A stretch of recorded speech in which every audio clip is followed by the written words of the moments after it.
देखिए, इस देश के करोड़ों युवाओं के पेट और पीठ दोनों पे लात मारने का काम मोदी जी की सरकार ने किया है। नरेंद्र मोदी जी ने इस देश के करोड़ों युवाओं के साथ विश्वासघात किया है और ये उनका आक्रोश है जो सड़कों पर आपको देखने को मिल रहा है। मैं देश के युवाओं से अपील करूंगा कि अहिंसात्मक तरीके से लोकतांत्रिक अधिकारों का और संविधान के दायरे में दिए गए अधिकारों का इस्तेमाल करते हुए अपने आंदोलन को आज जारी रखें, क्योंकि किसानों ने 1 साल तक सड़क पर आंदोलन किया, सरकार को मजबूर होना पड़ा तीनों काला कानून वापस लेने के लिए। इसमें भी मुझे लगता है कि इस सरकार को मजबूर होना पड़ेगा। हम सारे लोग इस देश के युवाओं के साथ हैं। हमारे मुख्यमंत्री अरविंद केजरीवाल जी ने युवाओं के समर्थन में अपना ट्वीट भी किया है, अपना बयान भी दिया है, और पार्लियामेंट का सत्र जब चलेगा उस वक्त भी हम लोग मजबूती से इस मुद्दे को उठाएंगे। सड़क से लेकर सदन तक आम आदमी पार्टी युवाओं के साथ है। आज पूरे उत्तर प्रदेश में आंदोलन हुआ है हमारा इस योजना के खिलाफ। अग्निवीर बनाने की बात कह रही है सरकार।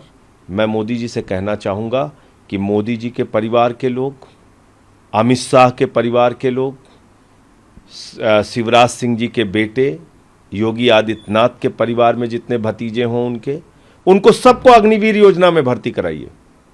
4 साल तक जब वो सेना में नौकरी करके सड़क पर घूमेंगे, उनको समझ में आ जाएगा इस योजना का दर्द क्या है, युवा क्यों सड़कों पर निकले हैं, ये तभी उनको समझ में आएगा। भाजपा नेताओं को अगर ये योजना बहुत अच्छी लग रही है तो उनके केंद्रीय मंत्रियों, सांसदों, विधायकों के बच्चों को सबसे पहले इस योजना का लाभ दीजिए। वो जाएं 4 साल नौकरी करें, उसके बाद सड़क पर जब कटोरा लेके घूमेंगे तब इसका दर्द समझ में आएगा। 62 नौजवान पिछले 2 सालों के अंदर आत्महत्या कर चुके हैं जो सेना में भर्ती की मांग कर रहे थे। पिछले दिनों हरियाणा के अंदर एक नौजवान ने अपने पिता को पत्र लिखा, बापू अगले जन्म में हम सेना में जाएंगे। किस नौजवान आत्महत्याएं कर रहा है और इस योजना का लाभ समझाने में जुटी हुई है भारत की सरकार। अरे भाई, लीजिए ना अपने बेटों के लिए ये लाभ। शिवराज सिंह जी के बेटे को कीजिए आप सेना में भर्ती, अग्निवीर बनाइए। 17 साल में सैनिक और 21 साल में पूर्व सैनिक, और उसके बाद वो क्या करेगा? 6 महीने की ट्रेनिंग में आप सेना में भर्ती कर रहे हैं, 4 साल की आप उसको नौकरी दे रहे हैं, कोई भविष्य का पेंशन नहीं। तो आप इस और कह रहे हैं कि पुलिस की भर्ती में वरीयता मिलेगी, फलानी भर्ती में वरीयता मिलेगी। आप मुझे बताइए कि जिसको पुलिस की भर्ती लेनी होगी वो सीधे पुलिस की भर्ती लेगा, वो सेना में क्यों जाएगा? इसे लेकर जो सेना में जो जाने का नौजवान जज्बा रखते हैं वो उसके लिए 4 साल तक कठिन परिश्रम करके तैयारी करते हैं।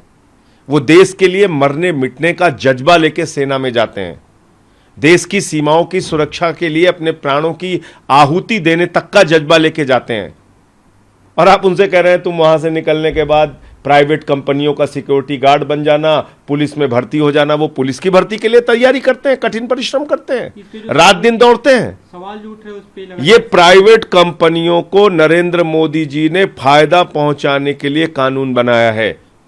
नरेंद्र मोदी जी के मित्रों जिन्होंने रेल, सेल, कोल, LIC, बैंक, सड़क, बिजली, पानी, स्टेडियम, FCI, पोर्ट, एयरपोर्ट खरीदा है, उनकी संपत्ति की रक्षा कौन करेगा? यही बेरोजगार नौजवान सिक्योरिटी गार्ड की नौकरी करके।